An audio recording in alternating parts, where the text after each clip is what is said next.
नमस्कार, मैं GRS news के लिए गिरीश चक्रवाल।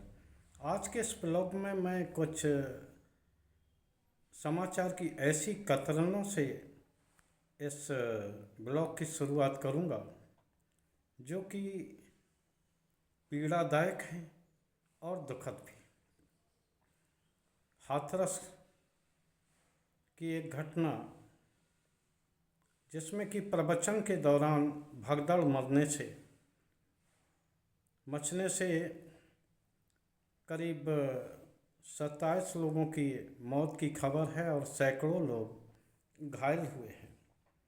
ये प्रवचन सिकंदराबाद के पास बोलदई गांव में हो रहा था, जहां की भोले बाबा के नाम से प्रवचन था। हालांकि ऐसे कार्यक्रम होते रहते हैं, तमाम भीड़ भी जुटती है, लेकिन जो पालन सरकार अन्य आयोजनों को लेकर करती है, संभवतः उसका पालन नहीं किया गया। क्योंकि अगर आप जरा भी धरना प्रदर्शन करना चाहें या कुछ भी करना चाहें तो निश्चित तौर पर परमिशन की ज़रूरत पड़ती है, और परमिशन लेते समय ये पूछा जाता है कि आखिर कितने व्यक्ति आएंगे, और उसके अनुसार प्रशासन व्यवस्था करता है। लेकिन संभवतः यहाँ जो एक घटना हाथरस में हुई है, जो कि बहुत दुखद है, निश्चित तौर पर प्रशासन ने इसमें कोताही बरती है। निश्चित तौर पर आयोजकों को इस बात की लिए उन्हें दंडित किया जाना चाहिए कि उन्होंने आखिर भीड़ के आने के दृष्टिगत व्यवस्थाएं क्यों नहीं की। मैं प्रशासन के कार्य में और ज़्यादा टीका टिप्पणी न करके ये ज़रूर जताना चाहता हूँ कि जितना वो जन हितकारी कार्यों के लिए अभियान चलाने वाले लोगों के साथ कड़ाई दिखाते हैं, उतनी ही कड़ाई उनको धार्मिक आयोजनों में भी दिखाना चाहिए। धार्मिक आयोजन होते रहें, इससे कोई परेशानी नहीं है, लेकिन ऐसे धार्मिक आयोजन से क्या जिसके कारण दर्जनों लोग काल कलवित हों और घायल होकर अस्पताल में पड़ें, आखिर इसकी जिम्मेदारी कौन लेगा। सदन में कल राहुल गांधी के भाषण की आज चीर फाड़ की गई है। सत्ता दल के अनुरोध पर लोकसभा के स्पीकर ने तथाकथित नियम विरुद्ध पाए गए भाषणों को कतर दिया। निश्चित तौर पर वो भाषण कौन रहे होंगे आसानी से समझा जाता है। प्रधानमंत्री को टारगेटेड वो भाषण जिसमें कि प्रधानमंत्री फंसते हुए दिखाई दें, या अडानी को लेकर वो भाषण जिसमें कि कौनी कैपिटल की बात होती हो और जिसको लेकर सरकार फंसने की उसमें हो, अग्निवीर को लेकर जिस अग्निवीर ने भारतीय जनता पार्टी को बहुमत से दूर कर दिया, और ऐसी हिंदू की वो बातें जिनमें कि राहुल ने साफ कहा था कि बीजेपी कोई हिंदुओं की ठेकेदार नहीं। आखिर आप बताइए, इस समय के तकनीकी युग में भाषणों के अंश हटाने में आखिर क्या आपको हासिल होने वाला है। जो भाषण वो दे चुके उसको बाकायदा यूट्यूब ने संरक्षित किया, यहाँ तक कि लोगों ने अपने अपने पेन ड्राइव के सहारे अपने अपने लैपटॉप में डाला, संरक्षित कर लिया।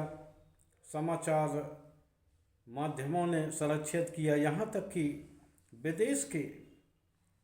विदेशी मीडिया ने भी उन्हें संरक्षित कर लिया है। तो आखिर ऐसी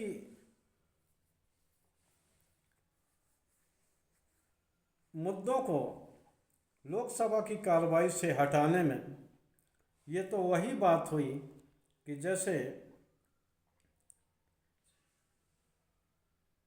बिल्ली आने पर चूहे अपनी आँखें मींच लेते हैं, जिससे कि ये महसूस हो कि उन्हें बिल्ली दिखाई नहीं दे रही। जब ये राहुल गांधी का वो भाषण पूरे देश में वायरल है, पूरे विश्व में वायरल है, तो आखिर उसे लोकसभा के उससे हटाना मुझे तो एक ऐसा कार्य लगता है जिसने कि खुद सरकार को और लोकसभा अध्यक्ष को एक्सपोज कर दिया। भाषण के दौरान सदन म्यूट होने, विपक्षी दलों के सांसदों को, खासकर कांग्रेस सांसदों को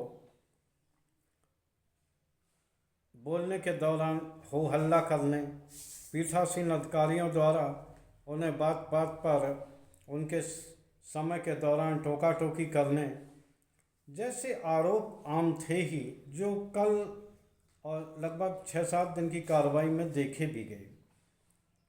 अब आप ये बताइए कि आखिर विपक्ष का क्या काम है? क्या वो मुद्दों पर चर्चा न करे? मुद्दों पर अगर चर्चा करता है तो सरकार असहज होती है। सबसे ज़्यादा तो मुझे हंसी इस बात पे आई कि जो सबसे ताकतवर गृह मंत्री अमित शाह कल लोकसभा अध्यक्ष के सामने गुहार लगाते देखे गए कि वो उनके हितों का संरक्षण करें। वो गृह मंत्री जिन्होंने कि सरकारी एजेंसियों के जरिए विपक्ष को डरा कर रखा है, कई दलों में तोड़फोड़ की गई है, हालांकि उस तोड़फोड़ का फायदा बीजेपी को नहीं मिला है, लेकिन आज लोकसभा के रिकॉर्ड से राहुल गांधी के भाषणों को कतरने की जो घटना है, निश्चित तौर पर ये विपक्षी दलों की, खासकर राहुल गांधी की जीत है कि वो जो कहते थे कि उनका सदन म्यूट होता है, उन्हें बोलने नहीं दिया जाता है, या जो वो बोलते हैं बाद में वो रिकॉर्ड से हटा दिया जाता है।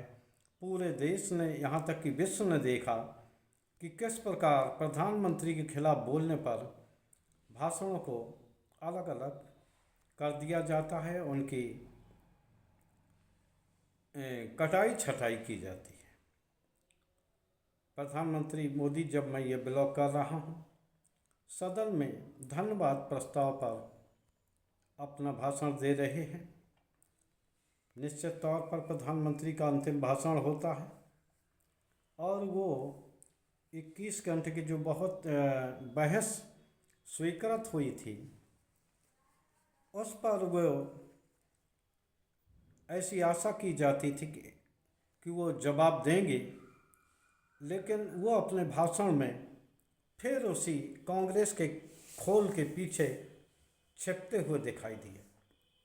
उन्होंने इस बात का जिक्र किया कि 13 राज्यों में कांग्रेस समाप्त प्राय है।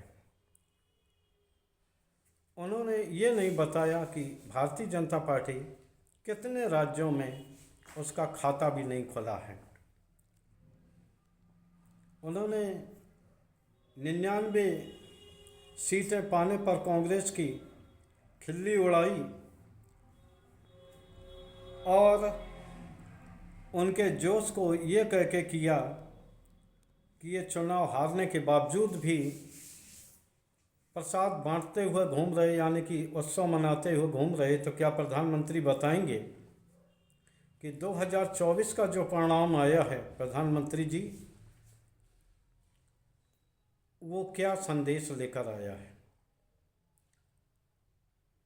जिस राम मंदिर को शंकराचार्य की आपत्ति के बावजूद आपने जिसका उद्घाटन किया, वहाँ के विकास के कसीदे पढ़े चुनाव ने, और ख़ासकर पहली बरसात ने आपके सभी योजनाओं को धूल दूसरित किया। वहाँ से अयोध्या से अवधेश प्रसाद जीते हैं, और पहली ही हल्की बरसात ने अयोध्या की सड़कों की हालत इतनी खराब कर दी है कि वो चलने लायक भी नहीं बची।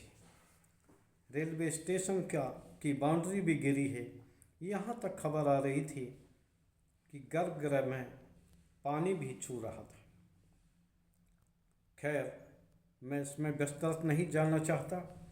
मैं प्रधानमंत्री के जवाब की वो कर रहा था कि प्रधानमंत्री को जो विपक्ष ने प्रश्न उठाए थे अग्निवीर को लेकर, महंगाई बेरोजगारी को लेकर, नीट परीक्षाएं या अन्य परीक्षाओं में जो पेपर लीक की घटनाएं होती हैं, मणिपुर को लेकर जो सवाल खड़े किए थे विपक्ष ने, कितने दिन हो जाने के बावजूद जब मणिपुर जल रहा है, प्रधानमंत्री न वहाँ गए, न ही इस संबंध में उन्होंने कोई आश्वासन या चर्चा करना ही उचित समझा।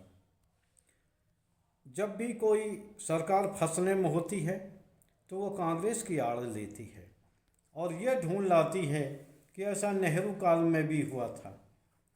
कांग्रेस ने निश्चित तौर पर गलतियां की हैं।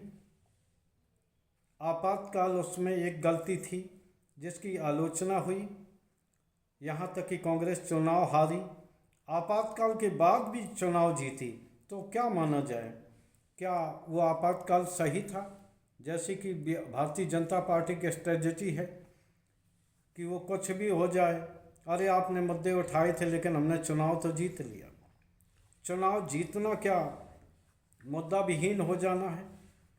आप चुनाव जीत कर आ जाते हैं तो क्या देश में महंगाई और बेरोजगारी नहीं है? क्या अग्निवीर की कोई समस्या नहीं है? पेपर लीक के घटनाओं से क्या सरकार को कोई फर्क नहीं पड़ता है? अभी 3 कानून भी लागू कर दिए गए। उस कानूनों को लेकर जो सबसे ज़्यादा जो संरक्षक माने जाते हैं, अदालतें हैं, जो वकील बिरादरी है, वो ही सबसे ज़्यादा खिलाफत कर रही है। विपक्ष तो कर ही रहा है, और आम जनता को इन कानूनों से शक इसलिए हो रहा है कि ये कानून कोई बहस के जरिए पास नहीं हुए। लोकसभा अध्यक्ष ने पूरे विपक्ष को सदन के बाहर निकाल कर ये कानून पास कराए थे। तो अगर आपके कानून सही हैं तो आखिर विपक्ष भी तो इसी व्यवस्था का अंग है। अगर सरकार कोई अच्छा कदम उठाती है तो क्या विपक्ष उसकी खिलाफत करेगा? नहीं करेगा। लेकिन कम से कम उस विपक्ष की आवाज़ को भी तो महत्व दिया जाए। लेकिन जिस तरह लोकसभा अध्यक्ष ने मजबूरी में तो विपक्ष की आवाज़ को सुना, लेकिन जिस तरह से राहुल गांधी के भाषण की टुकड़े टुकड़े किए गए, निश्चित तौर पर उसने ये दिखा दिया कि भले ही इस लोकसभा अध्यक्ष को एक निरपेक्ष माना जाता हो, लेकिन विगत 10 सालों में मोदी सरकार ने कितनी इस पद की अवमानना कर दी है, वो अब दिखाई दे गया है। खैर, आज के ब्लॉग में बस इतना ही। कल किसी फिर मुद्दे पर मैं इस संबंध में आप सब लोगों के बीच में आऊँगा। जय हिंद, जय भारत।